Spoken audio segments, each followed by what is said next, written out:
going to spend just a few minutes talking about news on demand in a real world scenario. So we have Monica from Vertiv and Nils from Boost AI, who are news on demand clients, and we just want to pick their brains on sort of what problem they were trying to solve and things like that. So, and we're going to have kind of this interactive.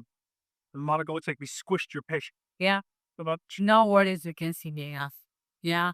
you can tell me not at Darcy and who is.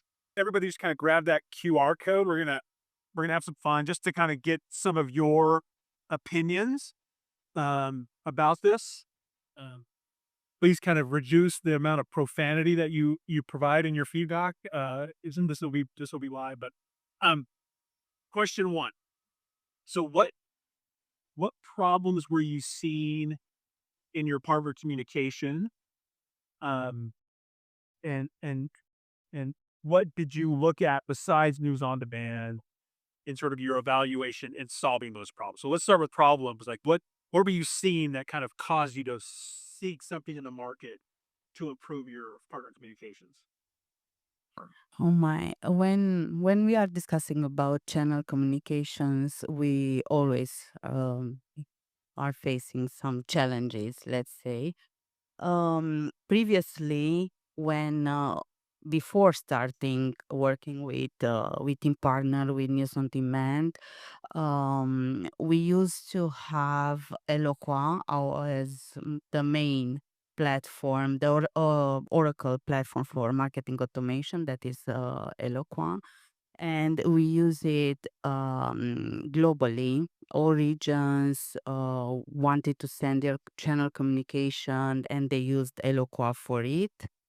It was a very decentralized way of using channel communications, and based on this, we face many challenges like how we can find that attribution, how we can better track the activities and see the engagement of our partners. And based on these type of challenges, we wanted to find a way of having more centralized version of sending the channel communication, and news on demand was the solution, and it still is 6 years after. Okay, great. Neil, what about you? Yeah, so we used to use HubSpot for communication. We still do for customers and prospects, but the big challenge for because I'm the one doing it. I'm a one-man team on partner communications. Um, One thing was it was time consuming to build the newsletters. But the biggest challenge was that we were getting our contacts from Salesforce, but our partner teams add anyone associated with a company in Salesforce, and not all of these people are relevant to what we're sending information about. So we had super low, like 2%, 3% open rates on our communications. Yeah, and we definitely boosted that with News on Demand.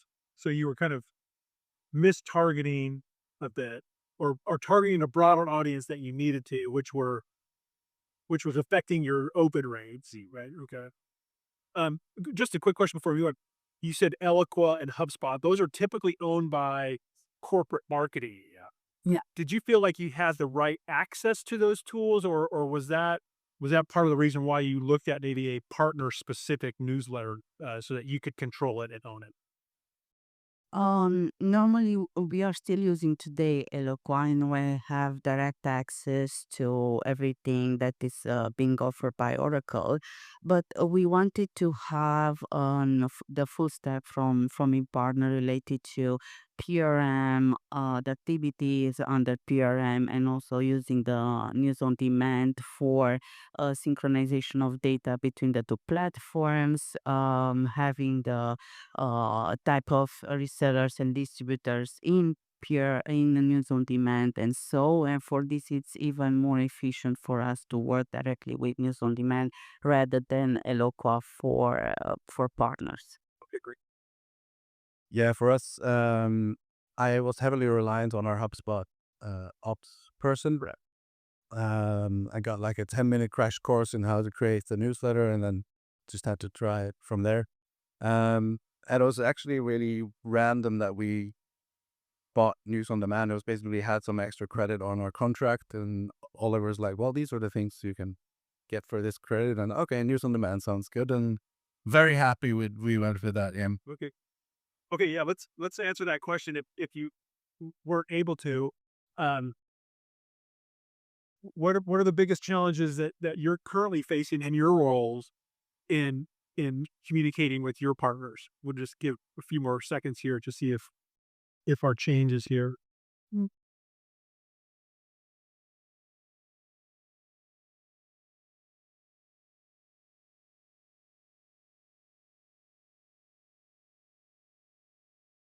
My engagement rate on this survey is way high. I think this. Well done, audience. Thank you. Super. Yeah.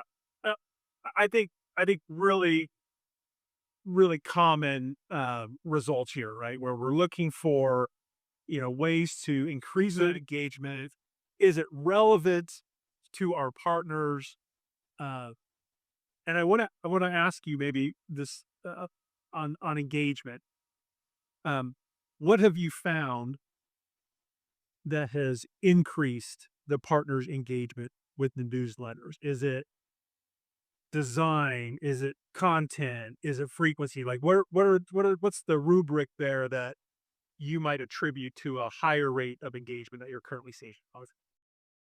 First of all, segmentation is like Bible to us. For example, we started using segmentation based on types of partners, reseller, distributors. Then we went even further with refining the segmentation based on uh, region, sub-region, country, language, industry, etc., etc. And based on this, and also based on the automation side that being provided by News on Demand features, we evolved so much in having a real engagement from our channel partners, by having, for example, overachieving all the benchmarks from the industry for the open rates and click rates. And I think that the segmentation is the best thing that we can do, and also personalization for sure. That brings us this success. Yeah. Yeah, for us, like I hinted to it already, we're sending newsletters to people that's in the portal, so they are connected to us in a big way. But also the fact that we, instead of sending out several different newsletters or having to create a long newsletter, I can create just articles, and they are combined in one pretty short formatted, nicely formatted newsletter, which I think also improves it. Awesome. From a content perspective, I'm curious. You're mentioning the fact that you can send out at a higher rate of frequency, or at a frequency that the partner can choose. And so do you see kind of a trend, or do you predict that newsletters will become more individual articles, or do you still feel like a newsletter in its kind of traditional layout with multiple pieces of content will be sort of the mechanism that you still use to push out content? This is a very good question, Rob, actually. But it's even though we are speaking about centralized versions and having, let's say, as a template for everybody to use as a process itself, it is depending on the regions. And for example, we have regions like North America or EMEA that they are more inclined to read articles and have a frequency, I don't know, weekly or bi-weekly, for example, and just receiving something very fast, like an article to read. But we have also regions like India or Asia that are more traditional from this perspective, and they would like, for example, to receive directly the newsletter once per month. and we are creating and we are facilitating this autonomy for each region to create their frequency, and let the partners choose what type of frequency they would like on each region. Yeah. Interesting how choice increases engagement, right? If you give them different ways of consuming the content, their choice, your rates go up. Nils, are you kind of the same way? Yeah, so we don't break it down by regions. We have a general approach, but I do think it's more around the article piece, because you can choose what topics you are interested in. Chances are you're only getting one article, and that's what we're reading, right? So it's not a ton of information always. Yeah. I wonder if it's the TikTok braid, right? I want to consume 7 seconds worth of content, and an article is sort of that version. Yeah, interesting. Okay, question here. On a scale of 1 to 5, some self-reflection here of how confident are you in your current marketing communication strategy? I guess 5 being really good.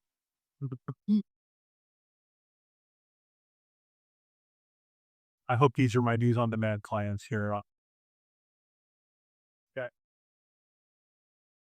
The other thing that I've noticed, I've done these sorts of polls before, uh, and I will say that I think partner executives are really hard on yourselves. You guys always rate yourself, I think, worse than you actually are, but always room for improvement.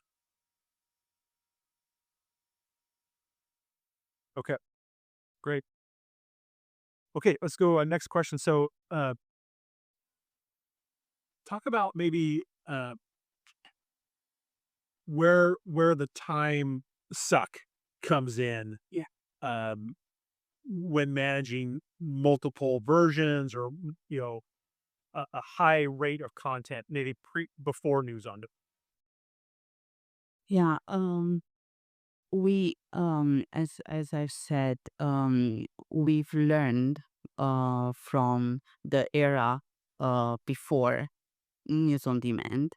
And even though we are giving the freedom for each region to create their own news on demand articles and newsletter, we are still having a very centralized template based on the more organized or structured way of how to have the section inside the newsletter, and each region needs to adapt to this type of template. For example, we have events sections, we have product launches, we have top article, top of the day subject, and so on, and they would need to help us to deliver this type of structure no matter of the region. And based on this, and even going forward, we can share with our partners the necessary information, and we can increase engagement just by having a very structured way of sending the messages. Niels, I'm curious, before news on demand, were you managing multiple versions of a newsletter? No, it was just one. But it was time consuming to create it, because I didn't get, for example, a partner newsletter template. I had to use the customer one and then customize it for the partner. So every time it like took a lot of time. Now it's a lot easier in News on Demand. You have the fields, you just populate. I also always try to keep it as short as possible as well, and rather link to stuff in the portal for more information, so that the articles that I create are more like, hey, did you should know about this, click here to read more about it. So it's less time consuming for me now to create those articles. So you've chosen to um, push the partner back into the portal for So you're using the newsletter not only for information, but also, hey, let's draw you back into our brand. Yeah, portal art. Is Vertiv doing the same thing? Monica, again? Yeah, for sure. We are the most efficient marketing tactics that provides traffic on the portal and also on the vertiv.com website. So if we're looking for portal engagement help, a newsletter might do that. Yeah, definitely. But the newsletter would be the basics. We can go even forward by having what your team suggested earlier to have a more um automized way of having partner journey segmentations, for example, having programs based on behavior on the intelligence that the portal provides in terms of their engagement on the website, the logins, etc., etc. I think it was a question comment. As far as someone, because I really I recognize what he said about get partner directed newsletters, you get customer directed newsletters, and that good luck. So what I did was I wrote an AI agent that has the voice that we want to reach out to partners as a style, and I can just upload the customer newsletter in it, and it spits out text for the partner. Yeah, it's a great use case. Yeah. Okay, questions. Ooh, one word. In one word, what is the hardest part of sending partner communications?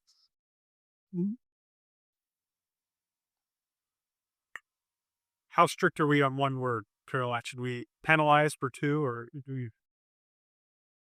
It's only one. Okay, you got to be thoughtful. I'm super curious to see answers. Is this a thing or just like?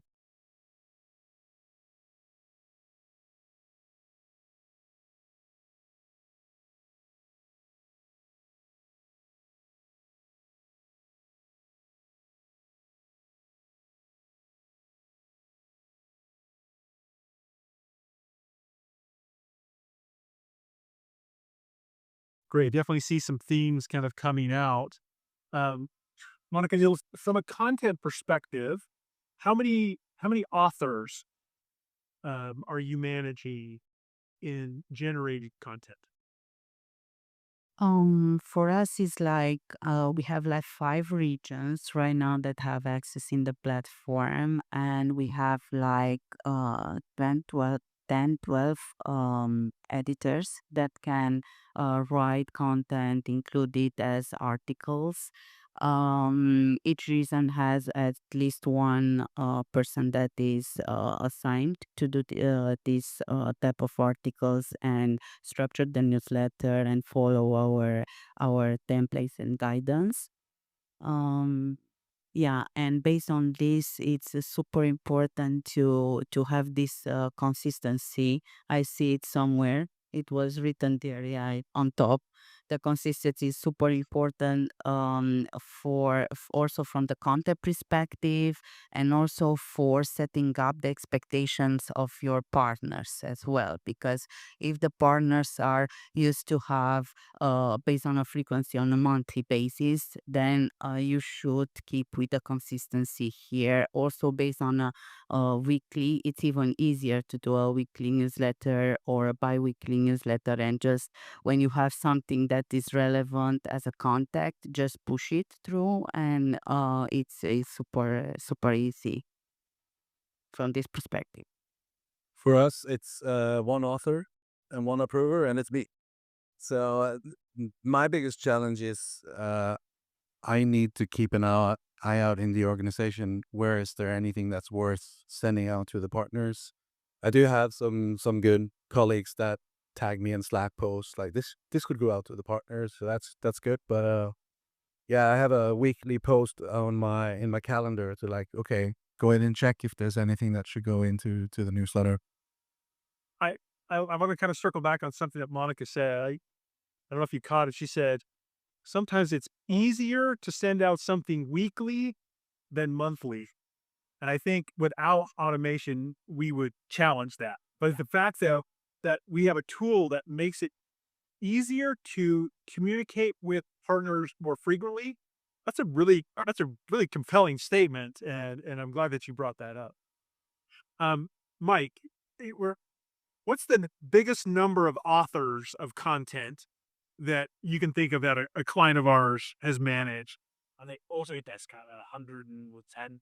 Okay, authors. Yeah, I'm amazed at even a kind of a small company like Impartner, the amount of people that have subject matter expertise.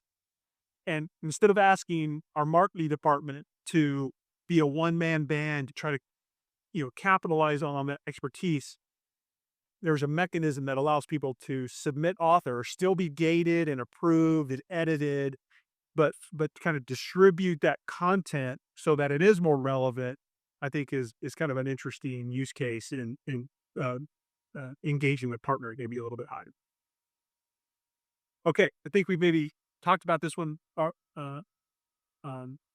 length, but maybe just point out 2 or 3 key benefits that you see from the automation and the segmentation that you're receiving out of this platform. From the automation side, definitely this reduces our time and our workload, and not just pushing manually articles. And so on a weekly basis, we can just schedule them, give freedom to our authors to do so. And also from for the personalization part, that is super important to use it for our partners, also for the distributors, based on using the right segmentation. It's a way of sending the right message at the right time to the right audience, and even using on top dear partner with the name, first name, using the tokens that News on Demand is providing. It's super efficient, and brings open rates that you cannot imagine, for example. Yeah. Else? Yeah, I didn't think I can jump on that. Like the once again, I'm the only one creating it, so whenever there is something, I can just simply go in there, create the article fairly quickly usually, and then it's just scheduled for the next newsletter. I don't have to. I remember when HubSpot is like, okay, when do you want this to go out? What time? Da da da. That's just like scheduled for next newsletter, and then it's based on the user's preference. Do they want this next weekly, bi-weekly, monthly, or whatever they want to? Yeah. So it's kind of reduced that scheduling component. You're now focused just on content and let the preferences center manage the schedule. Yeah. Exactly. Really interesting. And I want to add something more. For example, if you are looking to use the News on Demand also for email sendings, not only newsletters, we had a project in our company for adopting one sending type of emails from News on Demand as well. And it was called like email sending in 3 clicks distance. It was super easy. We've included, for example, email templates, and we gave access to multiple editors inside. For example, content writer authors, and also Eloqua users to try the News on Demand features. And they can create emails based on the templates, just adding it's a drag and drop banners and adding the text, and just send it to the audiences that are predefined and synchronized with the partner portal as well. Okay, question here. If you got a minute to think about it, what's the one thing you wish your partner newsletter or communication platform could do just a little bit better than it is today?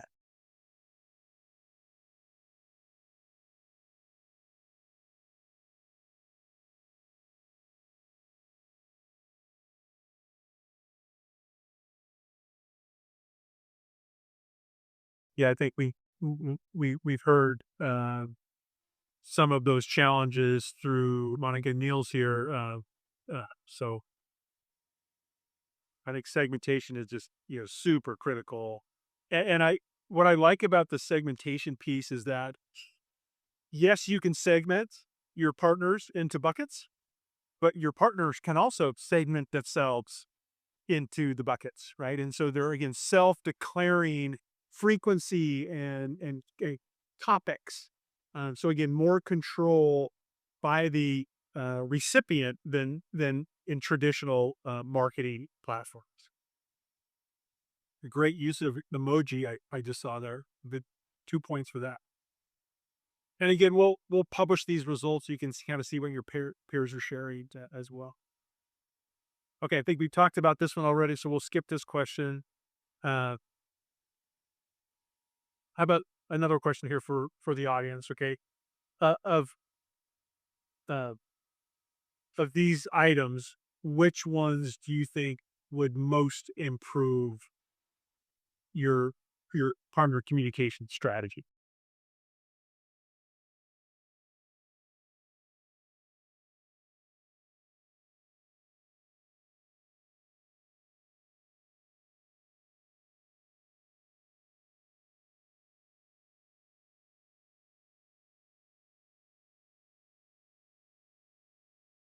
AI's losing steam here. It was top, and now it's missing bronze medal. Oh, no. Okay, back to silver.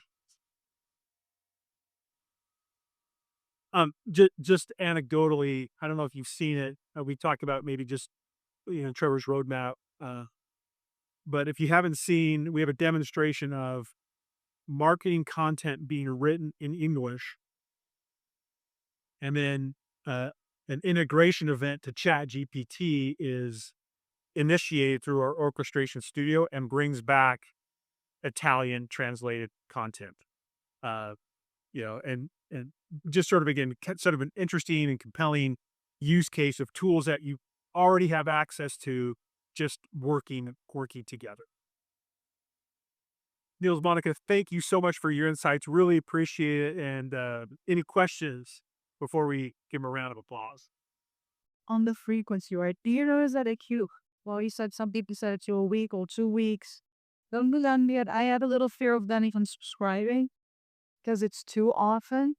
So how do you kind of make that decision then on the frequency and then For example, for this type of frequency that is weekly or biweekly, we let the partners to choose it.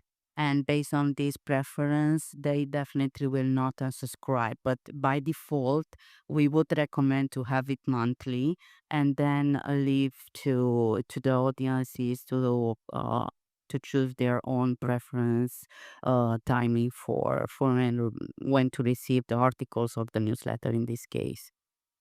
Yeah. Yeah, as much as they can make it more frequent, they can also make it less frequent. So they have that choice. I think that's really critical. And on that as well, did you send out, would you bill them to then choose, or is that will use on demand if they that option at any point to change?